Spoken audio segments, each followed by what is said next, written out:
Boa noite, pessoal. Nós vamos iniciar nossa live. Hoje nós temos uma convidada muito especial. Num primeiro momento eu vou fazer as apresentações. Para quem não me conhece, meu nome é Douglas. Eu sou advogado. Eu resido em Belo Horizonte. Eu já atuo a favor da comunidade surda, mais no campo do jurídico, já há mais de 10 anos. Então, eu tenho um amor muito grande e respeito pela comunidade, pela luta. Ao meu lado está a Bruna. Ela é tradutora e intérprete. Ela já atua há mais de 20 anos com a comunidade surda. Também tem um amor muito grande pela comunidade. E eu já agradeço a Dânia Vasconcelos, que é a intérprete da Priscila. Muito obrigado. Através da qual eu cumprimento todas as tradutoras intérprete, guia intérprete, professoras de Libras, professores de Libras, que são muito importantes nessa nossa luta pela acessibilidade.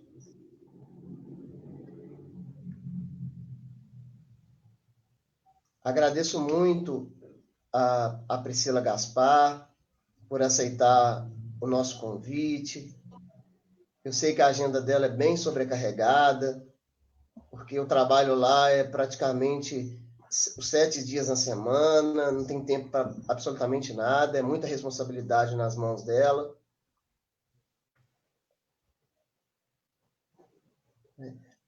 Hoje, o nosso tema é sobre as políticas públicas destinadas à comunidade surda e às pessoas surdo-cegas. É importante registrar que a Priscila ela é secretária nacional dos direitos da pessoa com deficiência. Então, ela trata de todas as pessoas, não só da comunidade surda. Porém, eu a convidei para fazer essa live específica para a comunidade surda e para as pessoas surdo-cegas. Mas o trabalho dela é um trabalho que engloba todas as pessoas. Então, em uma outra oportunidade, nós podemos tratar de outros assuntos. Mas hoje, para quem está chegando, nós vamos focar mais na comunidade surda, né? Nada impede da gente tratar também de outros assuntos. Eu vou passar a palavra para Priscila Gaspar e eu aproveito para pedir a ela para contar para todos nós um pouco da trajetória de vida dela, até chegar a esse cargo de honra que Deus colocou nas mãos dela de secretária nacional dos direitos da pessoa com deficiência. Então, a gente quer saber um pouco da sua história, da sua qualificação. Quem é Priscila Gaspar?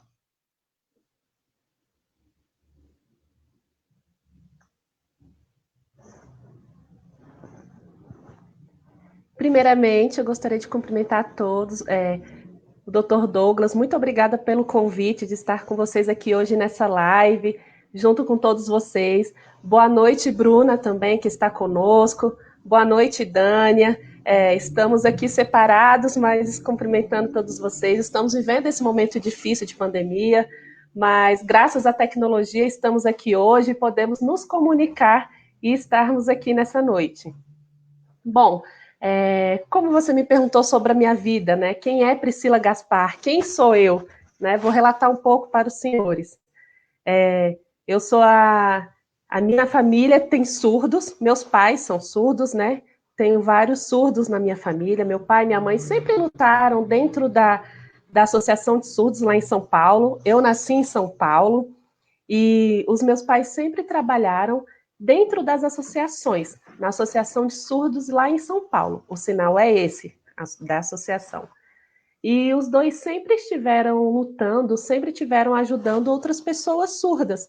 Então eu convivia nesse cenário desde pequena. Eu sempre estava na associação. Era como se fosse minha segunda casa, a Associação de Surdos. E lá eu tinha contato com vários outros surdos, diferentes surdos.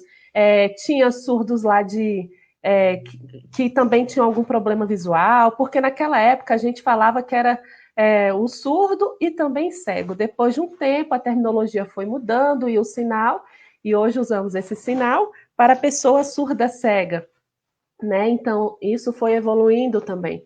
E esse sinal mostra a identidade dessas pessoas que são surdas cegas, porque eles agora também estão começando a lutar pelos seus direitos, porque até então não era assim, porque tinham mais dificuldades, inclusive a dificuldade de aceitação da questão da surdez e do problema de visão.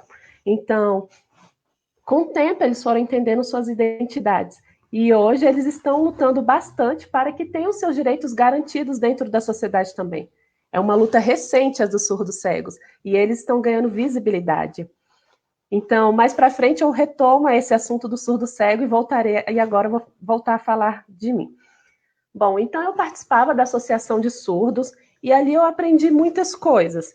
Eu aprendi a como ser líder, né? Como me tornar uma líder, porque eu via os surdos adultos com dificuldades em diferentes contextos, né, relacionados à comunicação. Porque naquela época, em 1985, mais ou menos, 1990, não existia a lei de Libras, não existiam leis garantindo a presença do intérprete, não tinha nada que garantisse acessibilidade. Então era bem complicado. Então os surdos sofriam bastante naquela época. Sofreram muito mais do que nós hoje. Era uma realidade diferente. Então eu fui aprendendo naquele contexto e aquilo foi me dando uma vontade de liderar mesmo. Então já enquanto adolescente eu comecei a fazer divulgações, comecei a fazer atividades culturais relacionadas ao teatro na associação.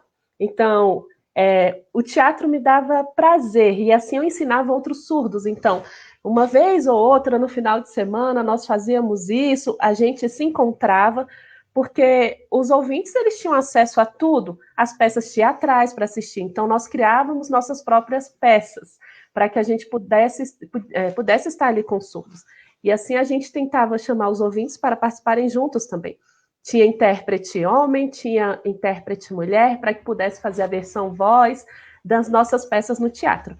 Então, todo o nosso trabalho sempre foi voluntário, ninguém ganhava nada ali dentro da associação, mas estávamos ali participando por prazer, para mostrar e divulgar a identidade das pessoas surdas e mostrar a língua de sinais e a cultura surda, para que todos entendessem. Então, a gente se encontrava no domingo para bater papo, para conversar, e isso foi muito importante. E com o tempo eu comecei a crescer e eu comecei a ensinar Libras para os pais dos surdos. Eu tinha 16 anos, então eu comecei a ensinar Libras porque muitos pais não entendiam para que aprender Libras. Então, muitos pais tinham seus filhos surdos, mas não sinalizavam.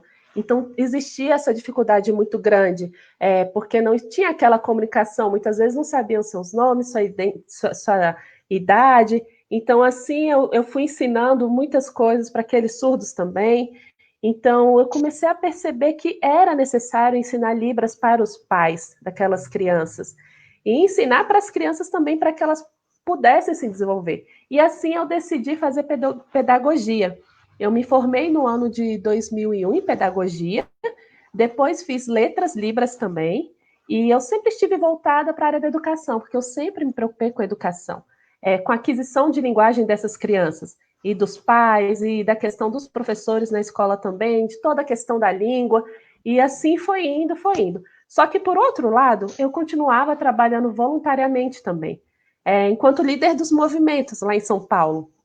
Então, eu fui líder de movimentos, porque eu me preocupava com a vida da comunidade surda, como eles estavam vivendo socialmente, como estava a comunicação. Então, eu tinha meu lado professor e meu lado enquanto líder, né, paralelamente. Então, eu vivia exercendo esses papéis. Depois, eu comecei a apoiar também na questão da campanha eleitoral, né? Já atualmente, nas últimas eleições, apoiando o nosso atual presidente. E assim fui indo, trabalhando, e hoje eu sou secretária nacional dos direitos da pessoa com deficiência. E é uma atuação muito diferente, porque o compromisso é cada vez maior, e eu preciso pensar nos diferentes tipos de pessoa com deficiência, porque cada grupo tem seus direitos e tem suas especificidades. Não é olhar apenas para os surdos, preciso pensar nas pessoas cegas, nas pessoas que têm deficiência física. Então, é uma luta árdua para diferentes tipos de segmento. Então, me ater às leis, garantir os direitos das pessoas com deficiência, em diferentes contextos. Então, são muitos pontos que são trabalhados hoje na Secretaria Nacional dos Direitos da Pessoa com Deficiência.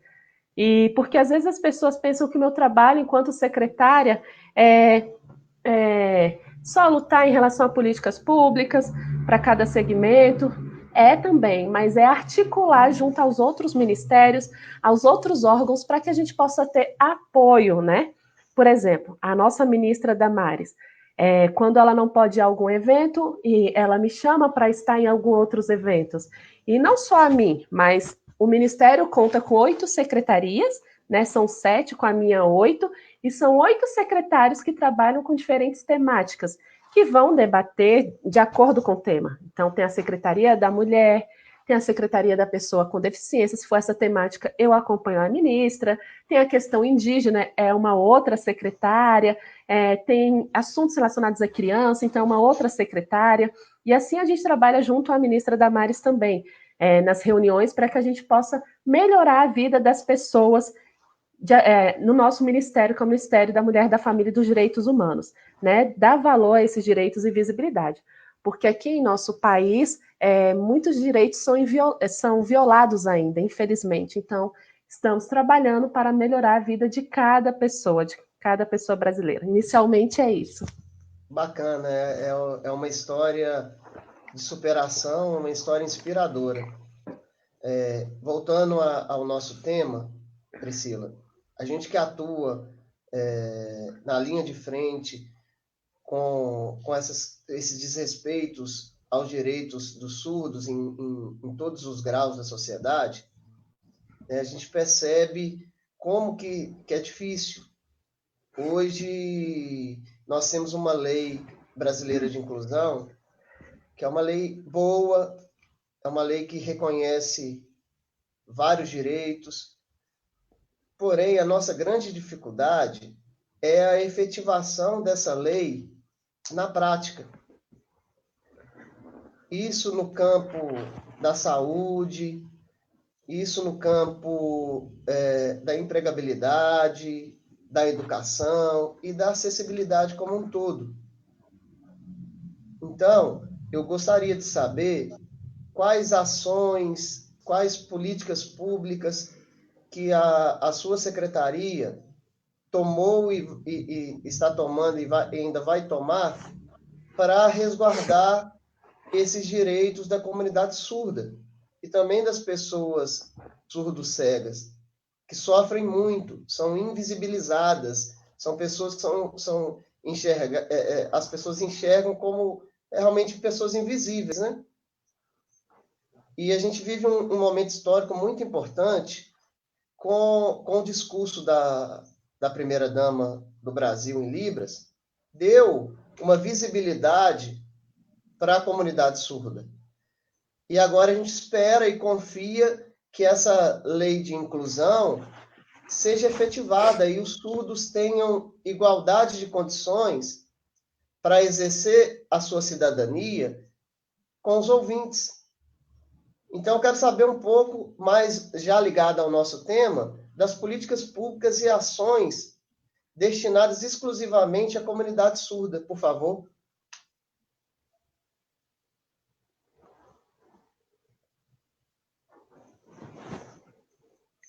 Bem, a LBI, a Lei Brasileira de Inclusão, foi aprovada no ano de 2015. Então, esse ano ela completa 5 anos. Em julho ela faz 5 anos. É uma lei relativamente nova. E dentro da LBI existem diversos artigos que ainda precisam ser regulamentados. E como resolver essa questão? Bom, no ano passado, logo que eu assumi a secretaria, logo que eu assumi o cargo, foi criada uma portaria do MMFDH, do Ministério da Mulher, da Família e dos Direitos Humanos, que é um ministério no qual eu trabalho. E esse ministério é responsável pela LBI, pela regulamentação, pela articulação junto aos outros ministérios, para que assim os artigos sejam regulamentados. Então, existem vários artigos que a gente ainda está no processo de articulação. Não é tão simples assim. Vou mostrar um exemplo para vocês. Vou mostrar em relação a um artigo. Artigo 67, por exemplo, da LBI. O 67. Lá fala em relação à acessibilidade para as pessoas surdas e também para as pessoas cegas. E esse artigo está ali, e ele é um artigo pequeno, e que fala sobre a questão da legenda nas televisões. O outro fala sobre a questão da janela de intérprete de Libras. E o terceiro ponto é a questão da audiodescrição para as pessoas cegas, certo? Então está isso no artigo 67. Parece simples, apenas 3 itens. E precisamos regulamentar. Mas como isso? Então nós precisamos esclarecer como é a legenda adequada, quais leis já existem, quais são as normas da BNT, para que a gente possa regulamentar de maneira correta, para que seja favorável para todos, né? E para que os estados cumpram também. O outro segundo ponto, a questão do intérprete de Libras. Então, uma empresa quer colocar... a gente briga porque as empresas querem colocar avatar, e outros querem intérprete humano. Então, qual que é o melhor, qual que é o mais adaptado, o que a comunidade surda quer? Então, estamos também articulando quanto a isso. E o terceiro ponto é em relação à audiodescrição. As pessoas cegas, elas também têm o mesmo problema que a comunidade surda tem em relação à qualidade do serviço. A voz robótica, por exemplo, na audiodescrição, é adequado para as pessoas cegas? É isso que eles querem? Então, nós precisamos fazer essas discussões para que a gente consiga regulamentar esse artigo. Então, inclusive, temos uma consulta pública que está aberta para a comunidade surda, que relata ali sobre a questão do avatar, do V-Libras, perguntando a opinião da comunidade surda. Lá tem um espaço onde as pessoas surdas podem escrever ou fazer vídeo, colocar o vídeo ali falando sobre o que acha. E é importante que os profissionais tradutores e intérpretes também participem, linguistas, familiares, profissionais que atuam na área da educação de surdos também. Então, estamos fazendo isso. Isso é muito importante. A consulta pública é de extrema valia, porque nós estamos cientes do que a comunidade surda quer. Na verdade, eu tenho que saber o que a comunidade surda quer. Não sou eu, Priscila, que decide. Não é a minha vontade. Eu preciso me ater às necessidades da comunidade surda que todos querem. Então, esse artigo ele está sendo articulado, está sendo conversado junto aos outros ministérios. E isso não é tão simples. Há discussões, há pesquisas envolvidas. Então, precisamos comprovar o que é melhor, o que não é, o que está mais adequado. E isso é demorado, infelizmente. Então, mas isso é uma lei federal. Então, estamos tratando entre os entes federais, entre os ministérios. Não é o momento de estar articulando junto aos estados, né? E assim que tiver tudo ok, os estados precisarão cumprir. E cumprir como? E como, por exemplo, como denunciar caso os direitos não sejam atendidos? A nossa Secretaria Nacional dos Direitos da Pessoa com Deficiência, desde o ano passado, trabalhou bastante e lutou para que tivesse um atendimento por videochamada na Ouvidoria Nacional dos Direitos Humanos. E isso foi um ganho muito importante. E essa ouvidoria, ela tem qual objetivo? Para que serve a ouvidoria? Para receber a reclamação das pessoas surdas. E ali os surdos que usam a Libras vão poder fazer a videochamada. E podem usar também a língua portuguesa escrita no chat. Então, são 2 opções para as pessoas surdas. Então, e lá na ouvidoria, os surdos começaram a denunciar, e ali vamos ter os dados das pessoas surdas que estão sendo violadas, tendo seus direitos violados, sofrendo violência, quem não está cumprindo as leis. Então, agora o surdo vai poder fazer a denúncia na sua própria língua, é simples, e assim saberemos de dados, seja na área da saúde, seja em outros contextos. Então, a LBI fala sobre a contratação de intérpretes. Então, assim, o surdo não tem acesso, então denuncie na ouvidoria. A área da educação está com algum problema? Então, fale também, denuncie, porque a gente não consegue saber tudo o que está se passando por aí. A ouvidoria serve, é um espaço de denúncia em relação à violação de direitos. Então, assim, é importante que o surdo use. O surdo vai ao banco e não tem acessibilidade. A lei garante a acessibilidade. Então, vá à ouvidoria, denuncie. Então, isso é um grande passo que nós conquistamos desde o ano passado, porque o surdo sempre tem limitações, sempre tem barreiras, às vezes querem ir ao Ministério Público, mas não há intérprete, não sabem como denunciar, tem que ser por e-mail, mas tem a dificuldade da língua portuguesa, como fazer? Agora não. Agora existe a possibilidade da videochamada. E dentro da ouvidoria, existem dois espaços diferentes que eu gostaria de explicar para os senhores. Tem o Disque 100, certo? Que os ouvintes chamam assim, que é em relação à à violação dos direitos humanos, jovens, adultos, homem, mulher, qualquer pessoa pode usar.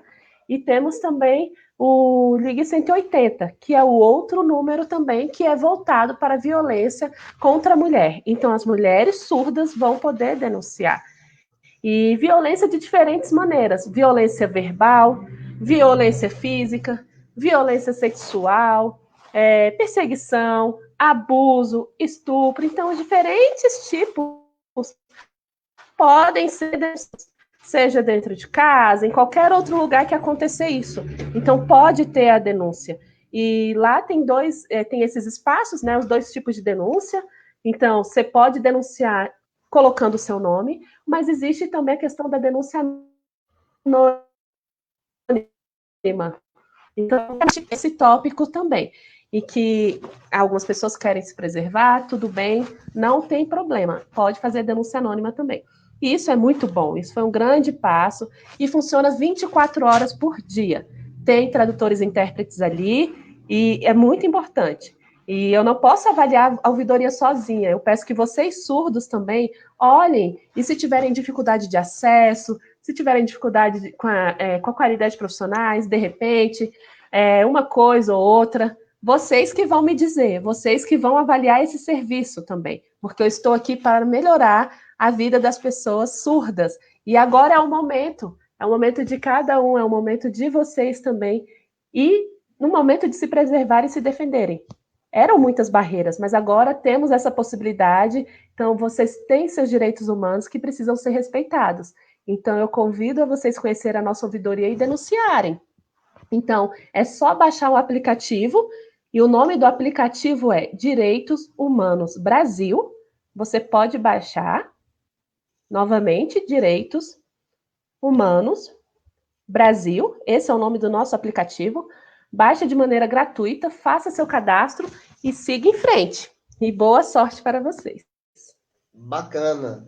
É uma conquista, a ouvidoria, uma iniciativa muito importante, que vai servir também para o governo federal ele filtrar os problemas para segmentar ali as políticas mais efetivas, né? Ainda tratando das questões da acessibilidade, uma situação que a gente vivencia muito é a falta de intérpretes nos hospitais, sejam eles hospitais públicos, sejam eles hospitais privados. A gente também percebe que alguns hospitais não deixam o tradutor e intérprete adentrar junto com o surdo.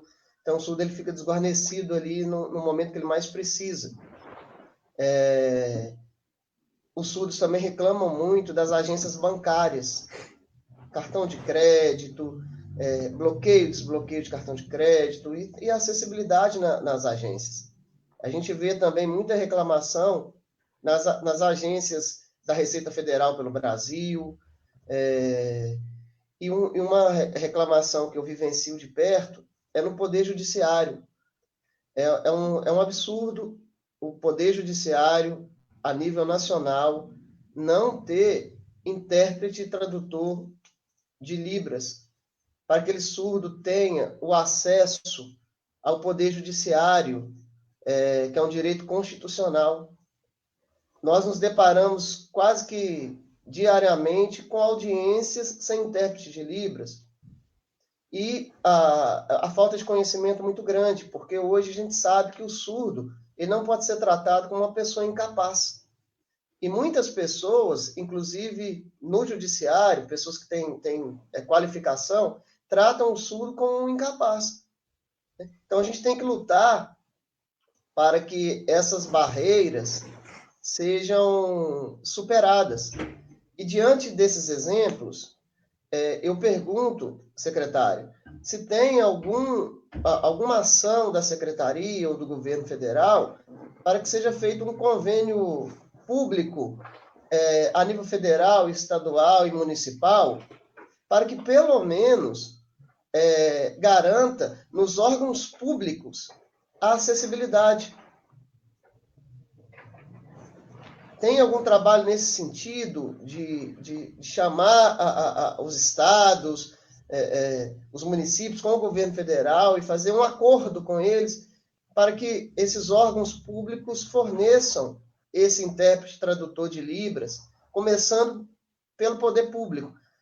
E para acrescentar a pergunta, as empresas privadas no Brasil, essas grandes empresas, os bancos privados, eles, não, a grande maioria, violam os direitos dos surdos. Eu quero saber se tem algum convênio, alguma iniciativa para que o Ministério Público ele possa atuar, seja no Ministério Público Federal, o Ministério Público Estadual, com essas grandes empresas, fazendo, inclusive, termo de ajuste de condutas, para que elas também disponibilizem à comunidade surda e às pessoas surdo-cegas essa acessibilidade, porque já é lei.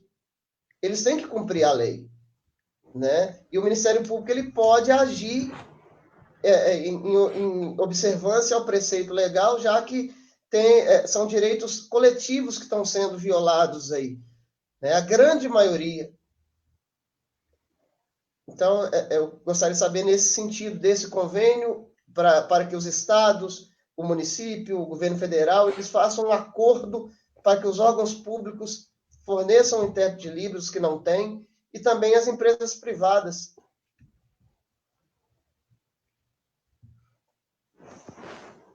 Ok. Voltando um pouquinho lá para o início, o senhor falou sobre a falta de tradutores e intérpretes nos hospitais, em que os surdos vão ali e não podem entrar com seus intérpretes quando eles têm. E, na verdade, nós entendemos que a lei existe, a lei federal é uma lei que é de todo o país, né? Mas cada estado tem a sua autonomia, não é mesmo?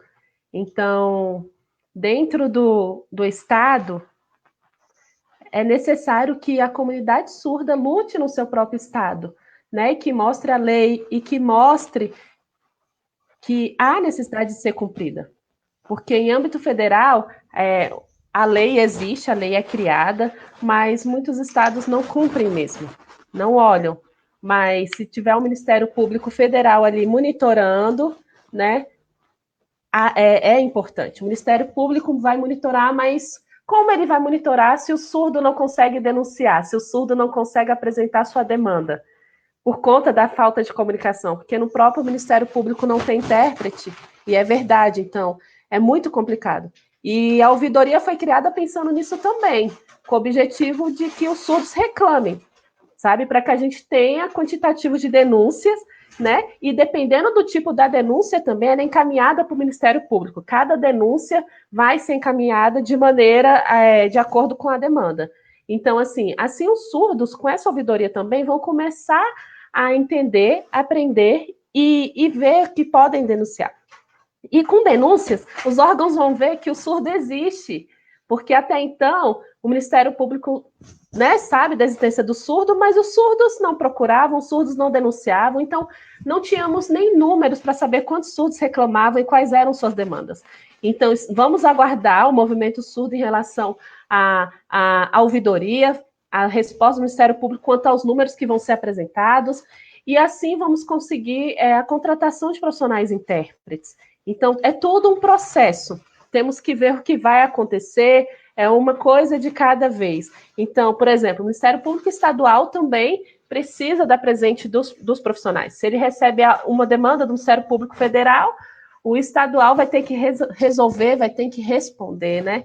E isso vai ser muito bom se a comunidade surda começar a acordar, começar a se movimentar e a entender sobre os seus direitos, e a entender sobre a necessidade de ter esses profissionais. Porque a lei já existe. A lei já está aí. Fala sobre a questão de ter intérprete em todos os lugares públicos. Isso já existe. Falta na prática, falta o cumprimento dessa lei. Só que o surdo tinha dificuldade da denúncia. E agora esse movimento vai ser iniciado, eles vão saber e vão começar a denunciar. E não é denunciar por mal. Denunciar significa educar também as pessoas, a sociedade, quanto à necessidade desse público, para que assim os surdos possam ser respeitados. Eu espero, sim, que os surdos conheçam a ouvidoria, para que assim a gente possa ter dados, para que assim a gente possa mostrar que o surdo sofre violência, que o surdo sofre abuso e que o surdo tem seus direitos violados. E agora ele tem onde denunciar. E isso vai ser muito importante. Em relação ao banco, o que o senhor falou, no dezembro passado, do ano passado, eu estive reunida junto ao Banco Central com a minha equipe, e estivemos ali, e o Banco Central chamou bancos privados e bancos públicos para essa reunião. Foi uma reunião bem grande para que a gente pudesse discutir a acessibilidade. E ali naquela reunião nós percebemos sobre a questão do cartão de crédito, a isso, só que isso não é responsabilidade do banco, né? As empresas que cuidam do cartão de crédito que são responsáveis, né? Ali a gente pode articular e entender melhor sobre as diferentes demandas. E os bancos são responsáveis, por exemplo, pela conta, pelo cartão de débito, financiamento, são serviços diferentes, né? Mas explicamos ali sobre acessibilidade em relação aos surdos. O surdo vai assinar um contrato, não tem a tradução em Libras. Ele assina um contrato sem saber o que significa. Então, falamos da necessidade dos profissionais. E estamos em articulação para que isso melhore. Nós vamos retornar essas reuniões. Como todos sabem, estamos passando pelo período da pandemia, então as reuniões presenciais ficaram paradas, estamos fazendo reuniões virtuais, muitas vezes não é muito adequado, não é muito bom, às vezes as pessoas se cansam de estar virtualmente conversando, então, assim, presencialmente é bem melhor, mas estamos, sim, negociando em relação aos bancos também. E também estamos na luta para tirar o TDD, que até hoje está aí, que é aquele telefone antigo que era utilizado pelas pessoas surdas, né, que foi oferecido. Estamos nessa luta para tirar isso também da legislação. Estamos articulando junto a outro ministério, ao Ministério da Economia, e explicando que isso não dá mais. E no Ministério da Economia tem a Secretaria do Consumidor, e é lá que esse assunto é tratado. Estamos também articulando, já tivemos 2 reuniões, para que a gente tire essa questão do decreto do TDD. Então, precisamos levar estudos para saber o que vai substituir isso. E a nossa sugestão é a videochamada e o chat. As 2 opções, assim como conseguimos colocar na ouvidoria. Então, eles estão estudando as possibilidades para que isso possa acontecer. A ouvidoria vai ser um exemplo, já está sendo um exemplo também, para que todos olhem, as empresas, inclusive, vejam qual é a maneira adequada de lidar com o surdo. O meu sonho, na verdade, é que tenha uma ouvidoria também no Ministério da Saúde, para que os surdos possam acessar, falar suas demandas, um chat também, para que eles possam dizer. O meu sonho é que tenha ouvidoria em Libras em todos os lugares. E nos estados também, porque isso é muito importante para a pessoa surda, para que o surdo possa mostrar suas demandas. O surdo não tem onde reclamar, o surdo não consegue reclamar. Então, em relação ao banco, já falei. Eu respondi tudo? É porque você fez várias perguntas no mesmo momento, então não sei se eu respondi tudo. Respondeu. Então, pelo que eu entendi, a ouvidoria é um primeiro passo para logo em seguida implementar ações mais efetivas para que a acessibilidade seja realmente respeitada. Um outro ponto importante, Priscila, secretária, que eu gostaria de mencionar é no que diz respeito ao benefício de prestação continuada. Os surdos estão tendo muitas dificuldades com o BPC. Não tem acessibilidade para requerer. Então, é uma outra demanda que tem que estudar uma maneira para que esse surdo tenha acesso ao benefício de prestação continuada com acessibilidade. Tem alguma situação também nesse aspecto que a secretaria está estudando?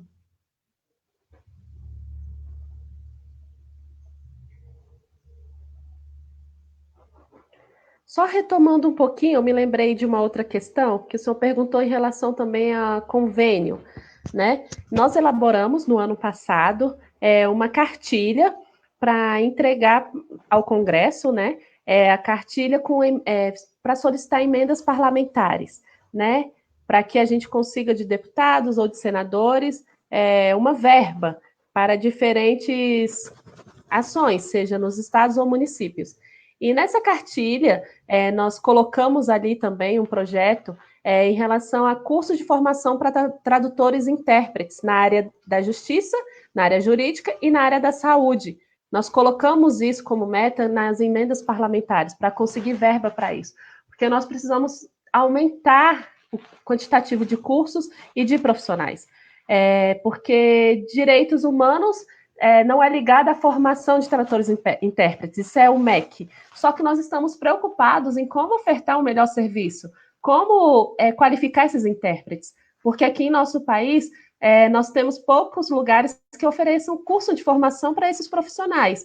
Então, uma formação continuada, de acordo com a área de atuação, seja na área jurídica, na área da saúde, né, a questão da acessibilidade. Então, meu sonho é conseguir efetivar isso também, para que a gente tenha vários cursos de formação para os profissionais tradutores e intérpretes. Então, assim, estamos na luta, mas não sabemos ao certo o que pode acontecer. Em relação ao BPC, que o senhor perguntou, benefício de prestação continuada, vou fazer uma explicação para os senhores. O BPC não faz parte do meu Ministério dos Direitos Humanos. Isso é relativo ao Ministério da Cidadania.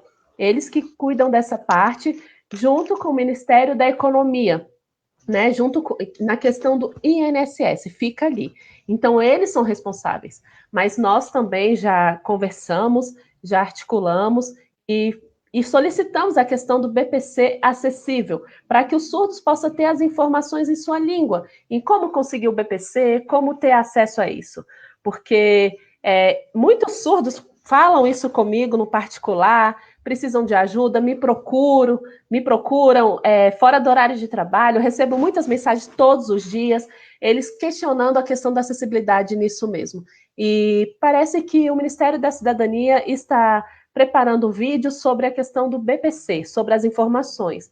Eu não sei se isso já foi lançado, eu não posso afirmar, mas existe esse vídeo. E assim que eu souber, eu informo a comunidade surda, informo aos senhores também sobre esse vídeo com as informações acessíveis para os surdos. Isso é de suma importância. Os surdos precisam entender como funciona o BPC. Eles também têm direito. Em relação ao Bolsa Família, eles também precisam ter mais informações. Há pouco tempo atrás, saíram algumas informações sobre o auxílio emergencial, aqueles R$600 em que o governo está oferecendo. E muitos surdos não sabiam como fazer, e não tinha acessibilidade. Então, a nossa secretaria conversou com a Caixa e solicitou, e o Ministério da Cidadania, e solicitamos que tudo fosse acessível, para que os surdos tivessem acesso, e as pessoas cegas também, que precisam de audiodescrição, porque o auxílio emergencial, ele tem várias informações ali, existem vários detalhes, etapas a serem seguidas, de como se cadastrar, de como fazer o processo, e muitos surdos não entendem. Como é que eu vou me cadastrar? Eu preciso me cadastrar? É o cadastro único? É o CAD único? É isso? Qual é a diferença? Então, os surdos muitas vezes não sabem. Ah, eu sou mulher, se eu tiver filho, eu posso receber o dobro, eu recebo R$ 1.200? Os surdos não têm essa informação. Então, eles necessitam também. Isso é de suma importância. E eu não sei se vocês estão sabendo também, mas há pouco tempo, no dia 20 de maio, também já foi publicada uma instrução normativa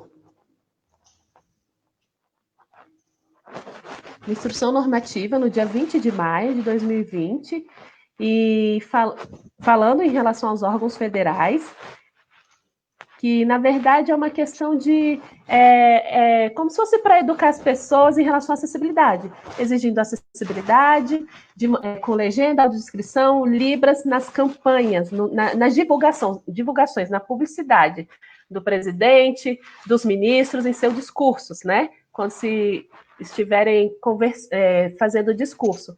Então, isso é uma maneira de educar a sociedade também em relação à acessibilidade, disciplinar a todos.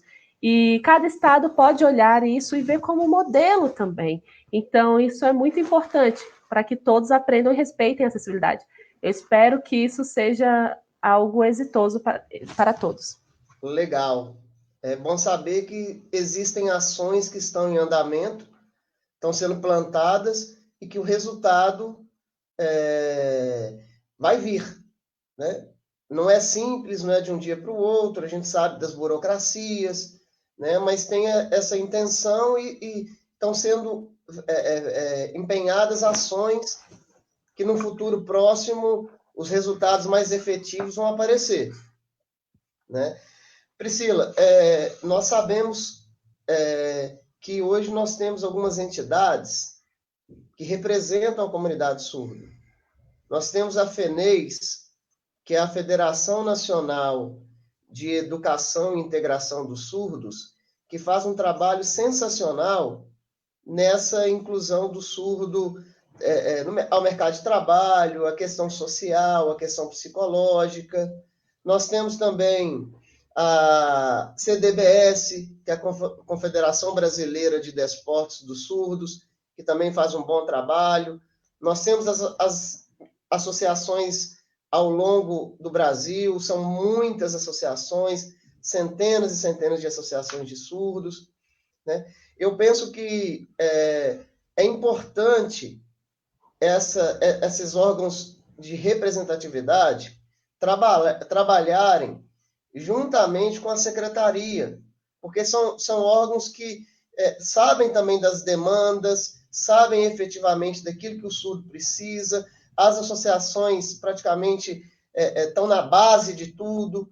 Tem a federação, que eu gostaria de aproveitar o ensejo até para cumprimentar a FENEIS, cumprimentar a nova composição da federação, que houve uma eleição.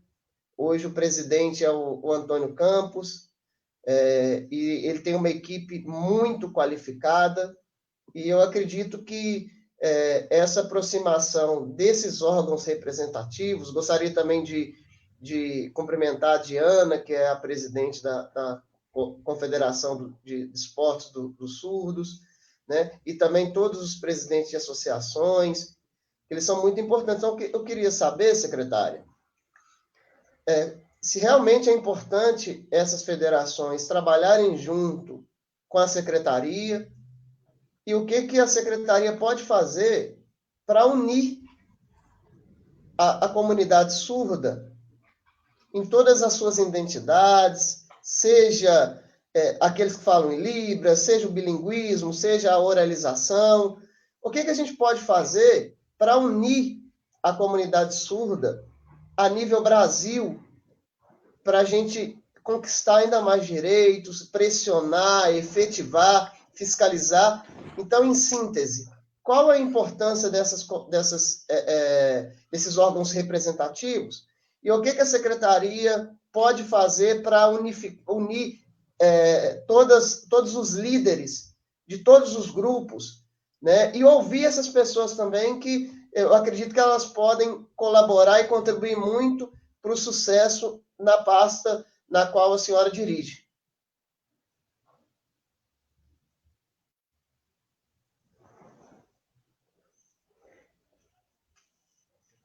Bom, na verdade, tanto a FENES quanto a CBDS, a gente se dá muito bem, a gente conversa bastante e em relação aos esportes, em relação a ajudá-los enquanto articulação junto a outros ministérios.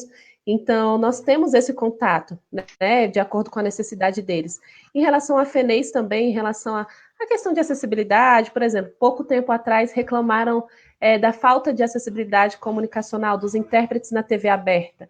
Então, nós tentamos ajudar, nós tentamos articular também, então fazemos esse trabalho. Então, as associações precisam procurar a FENES, a CBDS, para solicitar, para que façam um ofício para nos mandar também, para que assim eu seja demandada e articule. Porque muitas associações vêm até mim achando que eu vou resolver um problema pontual aqui ou outro. Então, é necessário também que a FENES esteja nesse meio, sabendo o que tem acontecido, e a CBDS, para que a gente possa articular, né? Por exemplo, nos municípios, nos estados, o que tem acontecido? Eu não sei, então eu preciso ser demandada em relação a isso, né? Se falta comunicação ou não. Então, por exemplo, a Diana e o Antônio, eles são os representantes muito bons nesse momento, são presidentes que podem ajudar bastante, podem articular junto às associações, né? E às federações também. Então, eles estão agora e nós vamos sim trabalhar juntos, já trabalhamos. E o que eu gostaria muito de dizer nesse momento também é em relação às associações, né? Que eu vou citar agora nesse momento. As associações precisam acolher as pessoas surdas que têm identidades diferentes. Então, nós temos aqui os surdos oralizados, os surdos implantados, pessoas surdas cegas, pessoas que são surdas com outros tipos de deficiência, e essas pessoas precisam conviver em associação também, para se comunicar, para interagir com as outras pessoas. Então, o objetivo é estar ali sempre junto e divulgar a nossa língua, que é a língua brasileira de sinais, que é a nossa comunicação, é a nossa língua de conforto, a nossa língua materna. Então, na associação, o surdo encontra outro surdo para conversar, para se comunicar e assim se sentir bem. E também convidar os familiares para participarem das associações, para conhecer o universo dos surdos e ver quais são as especificidades. Porque tem muitas famílias preocupadas que às vezes pensam que o surdo, por usar Libras, isso não é adequado. E que assim ele não vai conseguir escrever, que ele não vai aprender a escrever. E isso não é verdade, nós já sabemos disso. Depende da história de vida de cada surdo, de cada história que foi construída desde a sua infância. Então, depende de cada um. Então, todos os surdos são iguais? Não são, todos os surdos são diferentes. Então, a associação é um espaço muito importante para que mude a visão, né, sobre esses equívocos. Então, ali é um espaço de festa, de esportes também, e assim, hoje as associações elas precisam estar mais abertas e entender também o que está acontecendo socialmente e trazer para a associação para lutar também e para garantir a cidadania de cada pessoa surda. Articular com a prefeitura, articular com os vereadores, a associação é muito importante. Solicitar apoio dos atores. Então, os surdos não têm informação, mas a associação é um espaço que pode ter isso. Então, eu espero que a FENES e a CBDS consigam incentivar e fomentar e renovar esses espaços, né? A minha vontade é que as associações cresçam e que a gente esteja sempre unido. Então, isso é muito importante, porque assim podemos criar políticas públicas para todos também. Não podemos estar separados, um aqui, outro ali. Isso é triste, isso não é adequado. A política é feita para todos, então precisamos estar juntos, lutando juntos. Muito bom. É muito importante mesmo essa união, e é bom saber que a secretaria também tem uma visão na diversidade da identidade da comunidade surda, né? Priscila, agora eu vou fazer uma pergunta que ano passado, trouxe muita polêmica. A senhora foi bem criticada, a sua secretaria, o governo, referente à lei de cotas. Teve uma repercussão muito negativa em dezembro de 2019. Né? Então, eu gostaria que a senhora realmente falasse efetivamente o que aconteceu e, mais importante, eu quero saber como que ficou esse processo depois.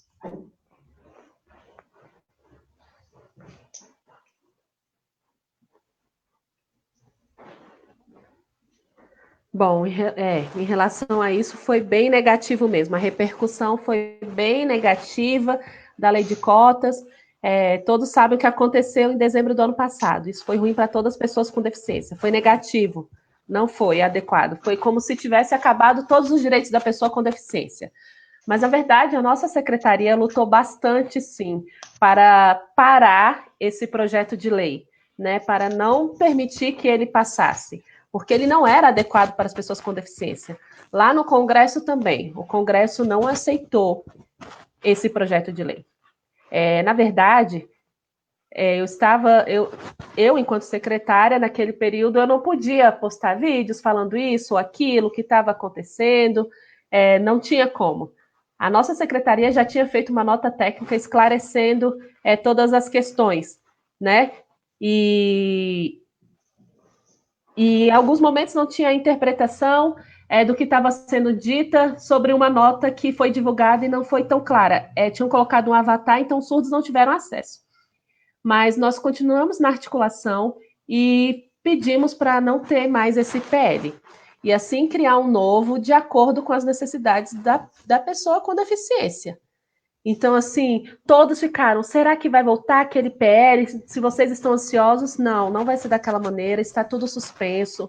Nós estamos trabalhando quanto a isso para criar algo novo, ou ver como era no passado, aquele projeto de leis. E tem um projeto de lei proposto pela senadora Mara Gabrilli. Então, esse projeto dela está ali, e a lei de cotas pegou só alguns pontos do dela e colocou. Então, nós vamos ver o que vai ser mais viável, né? Então, assim, para ver o que vai ser possível aprovar em relação à lei de cotas, né? Em relação à empregabilidade para as pessoas com deficiência. Foi um momento muito triste, foi uma repercussão muito negativa, mas a gente lutou sim, e a gente continua lutando para garantir os direitos das pessoas com deficiência, para que ninguém seja prejudicado. Por isso que eu estou falando para vocês, fiquem calmos, que estamos em processo ainda nessa questão. É bom saber, e foi ótimo esse esclarecimento, que a secretaria está atenta e que o próximo projeto vai atender efetivamente a comunidade surda e não retirar, excluir direitos. É muito bacana, é bom saber que a senhora, como secretária, tem lutado nesse sentido também. A gente, para quem chegou agora, a gente está indo para uma reta final, nós estamos fazendo a live com a Priscila Gaspar, que é a secretária nacional dos direitos da pessoa com deficiência.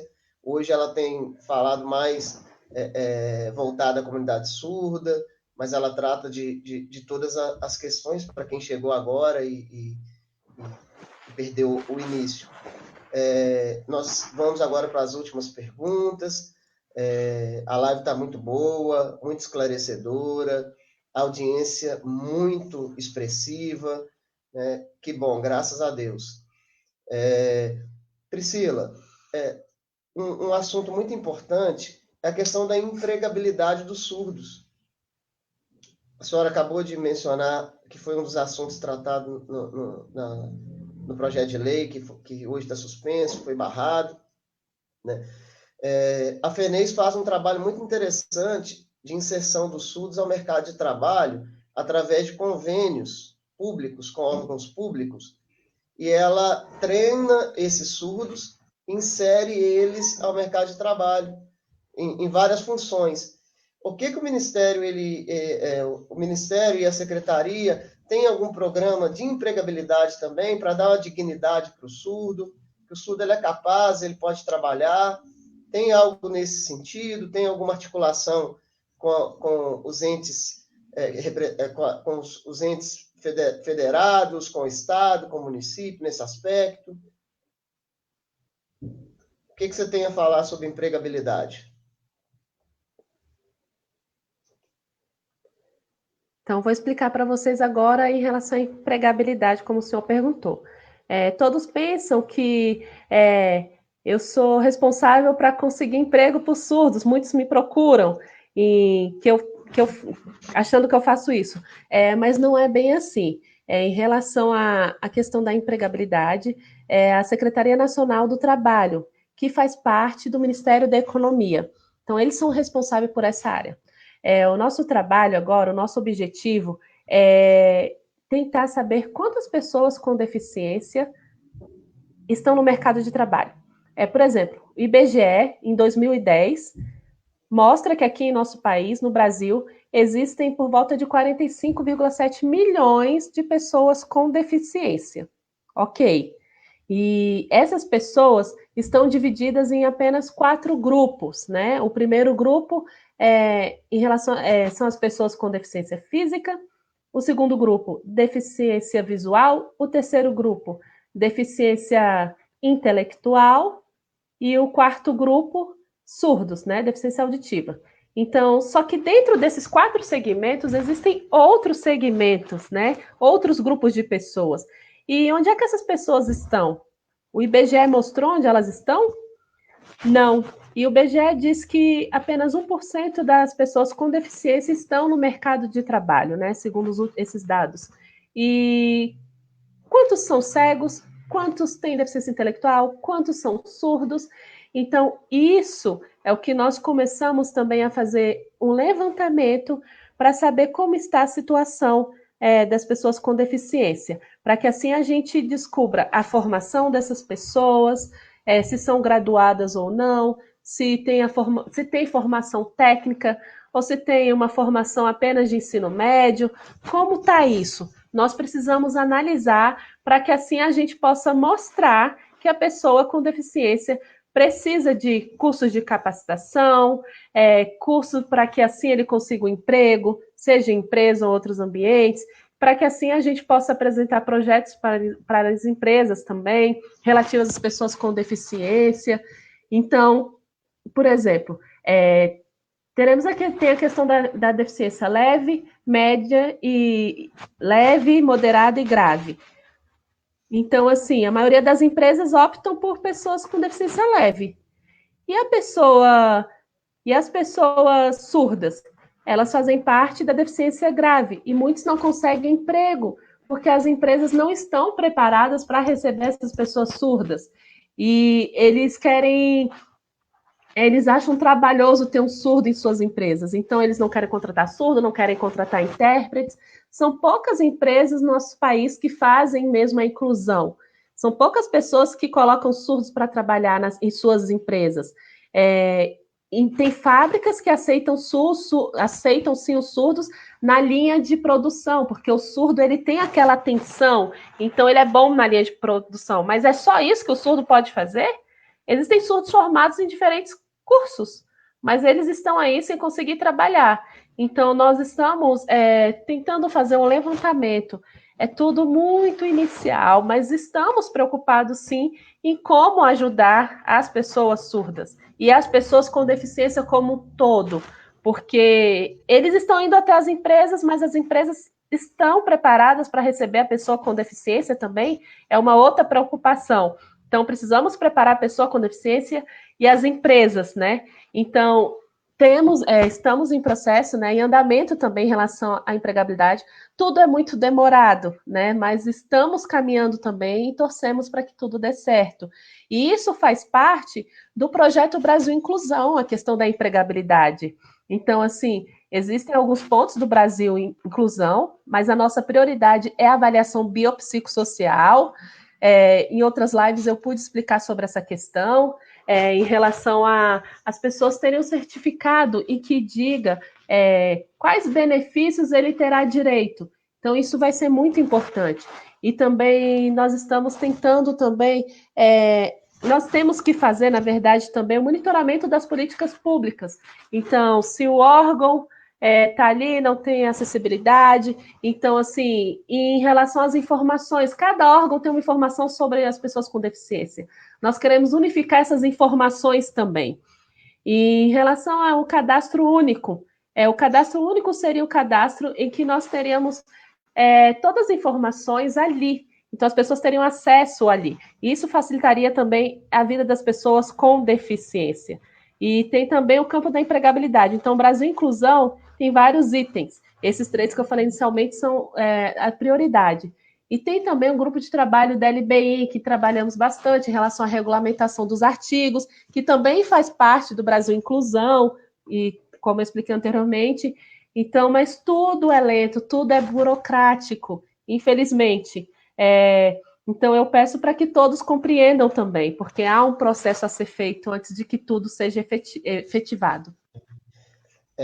Nós estamos vivendo um momento muito difícil com a pandemia do novo coronavírus, e nós não poderíamos deixar de tratar do que o Ministério está fazendo, a sua pasta, para divulgar as prevenções às pessoas com deficiência. Aqui eu não falo nem só aos surdos, eu faço essa pergunta em geral. O que está sendo feito de prevenção, de divulgação? O Ministério, a Secretaria, tem feito algo nesse sentido?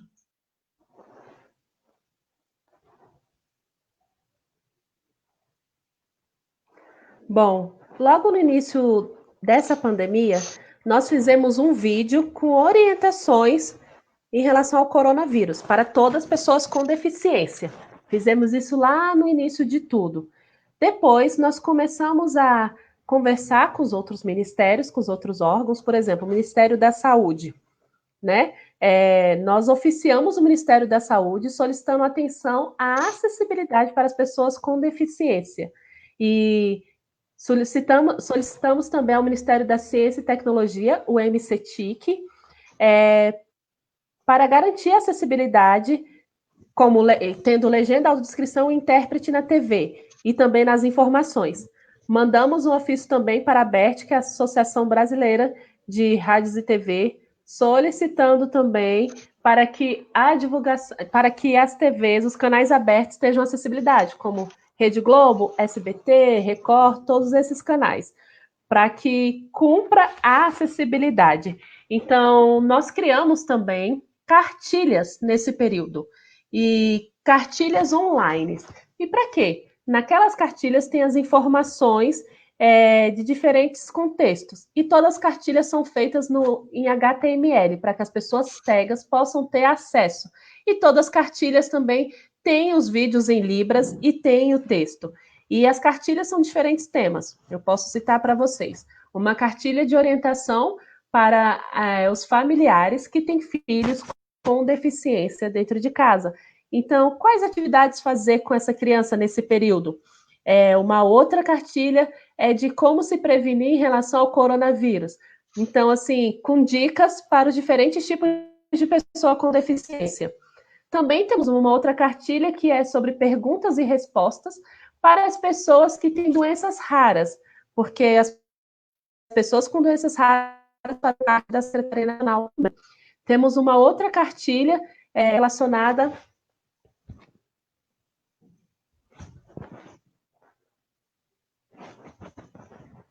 Voltou. Então, temos uma outra cartilha também para os profissionais da área da saúde e para os cuidadores, para aquelas pessoas também que cuidam das pessoas com deficiência. Então, como evitar de pegar o coronavírus? Então, foram diferentes cartilhas que nós fizemos.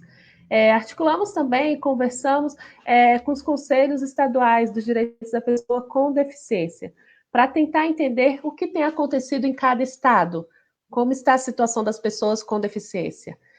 A nossa ministra Damares Alves também mandou um ofício para os governadores, passando orientações sobre a acessibilidade nesse período de pandemia, e também solicitando as ações de cada estado, né, para que assim a gente possa saber o que os estados estão fazendo, né? E também a questão da ouvidoria, onde as pessoas podem denunciar se tiverem tendo seus direitos violados.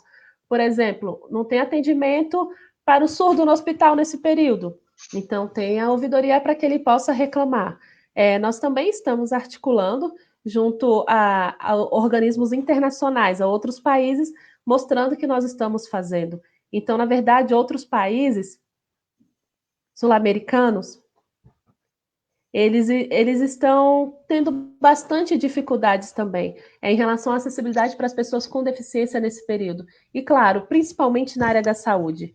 E isso é um caso muito grave, isso é muito difícil. A gente tem feito reuniões para tentar melhorar a vida das pessoas com deficiência nesse período. E não só agora, mas depois também. O que vamos fazer pós-pandemia? Então, assim, precisamos sim melhorar muitas coisas, faltam muitas coisas para o nosso público ainda. Aqui no nosso país, aqui no Brasil, é o primeiro país do mundo a ter ouvidoria em Libras, né, em língua de sinais, uma ouvidoria acessível. E isso foi um orgulho para nós, porque, inclusive, a ONU viu com muito bons olhos em relação a isso. Então, estamos conversando com outros países e estamos sendo exemplo para outros países. Amanhã mesmo eu tenho uma reunião com o Riades, em que eu vou mostrar o nosso projeto para os outros países, para que eles conheçam o que estamos fazendo e para que o Brasil sirva de modelo. Eu estou muito feliz. Eu sei que parece pouco para a comunidade surda, mas o que eu vejo é que os trabalhos têm sido feitos. É um primeiro passo, é muita luta, e eu torço para que a gente consiga mais progressos, que a gente conquiste mais sucesso, mas é tudo de pouquinho. A live tá tão boa que o tempo passa tão rápido. Então nós já vamos efetivamente para a parte final, porque já passamos de 1 hora. Priscila, qual que é o legado que a senhora quer deixar para o Brasil desse seu trabalho à frente da Secretaria Nacional dos Direitos da Pessoa com Deficiência?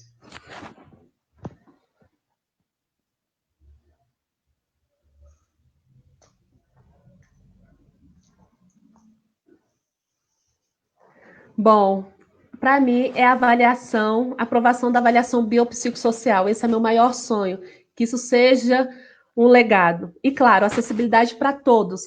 São meus 2 maiores objetivos que eu anseio bastante e quero entregar para as pessoas com deficiência. A senhora quer fazer mais alguma consideração? Alguma coisa que nós não perguntamos? Alguma coisa que a senhora queira falar nas suas considerações finais? Fique à vontade.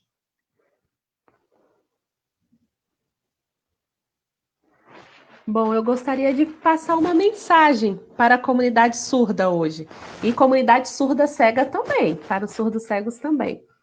Em primeiro lugar, acredite no seu potencial. Acredite em si. Acredite que você é capaz. Acredite que você pode lutar e que você é capaz. Não tenha medo. Lute pelos seus direitos. Então, fique firme para conseguir os seus direitos. Existem leis que defendem você. E agora você tem onde denunciar também. Então, brigue, lute pelos seus direitos. Fiquem firmes. Confie no seu potencial. Pense que as outras crianças surdas que vão vir no futuro. Então, acredite em você, acredite em seu potencial. Essa é a mensagem que eu gostaria de deixar. E boa noite a todos. Muito bem. Eu gostaria de agradecer a secretária nacional dos Direitos da Pessoa com Deficiência, Priscila Gaspar. Muito obrigado. Foi uma honra tê-la nessa live. Eu desejo todo o sucesso do mundo. Eu sei que é difícil. O que precisar da gente, nós estamos à disposição. E que Deus te abençoe, te dê tranquilidade, te dê sabedoria, Amém. para que a senhora possa cumprir essa missão que Deus colocou nas suas mãos. A senhora é um marco, porque é a primeira pessoa surda na história mundial a ter um cargo no alto escalão de um governo. Então, é uma honra de Deus, não é para qualquer pessoa. A senhora não está ali porque a senhora é surda, está ali porque a senhora é capaz, a senhora é qualificada, e eu tenho certeza que nós vamos colher bons frutos na sua gestão, com tranquilidade, com paciência, porque nós sabemos que nada é de um dia para o outro. Nós temos problemas históricos no Brasil, e não vai ser de um dia para o outro que nós vamos resolver todos eles. Nós precisamos de te dar confiança, tranquilidade, para a senhora trabalhar, e ao final do seu trabalho, a senhora pode apresentar efetivamente tudo que a senhora fez. Nós estamos aqui também para fiscalizar, para cobrar, para ajudar, né? Então, conte conosco. Pode contar com a FENEIS também, com a Confederação. Eu tenho certeza que todos vão estar juntos com a senhora, te dando forças e ajudando nessa luta pela comunidade surda. Eu quero agradecer a Bruna, que ficou mais de 1 hora interpretando com a gente. Né? Deus te abençoe, Bruna, muito obrigado. Eu quero agradecer também muito a Dânia Vasconcelos, que foi a voz da Priscila, e parabenizá-la pelo trabalho que ela tem exercido frente à secretaria, né? Vocês, intérpretes, tradutores, vocês são muito importantes, né? Foi uma honra participar dessa live com todos vocês. Quero agradecer muito a todas as pessoas que participaram da live. Eu não vou falar nome para eu não ser injusto com um ou com o outro, mas a audiência foi espetacular, as mensagens, muito obrigado, né? Que Deus abençoe todos vocês, boa noite e até a próxima. E a nossa próxima live, eu pretendo fazê-la com a diretora do MEC, que também é surda, para ela tratar das questões pertinentes à educação da comunidade. Então, eu acho que é muito importante também a gente fazer essa live com ela, que é o outro braço da educação que nós precisamos. Parabéns, Priscila, parabéns a todos vocês, muito obrigado, Deus abençoe a todos. Até a próxima.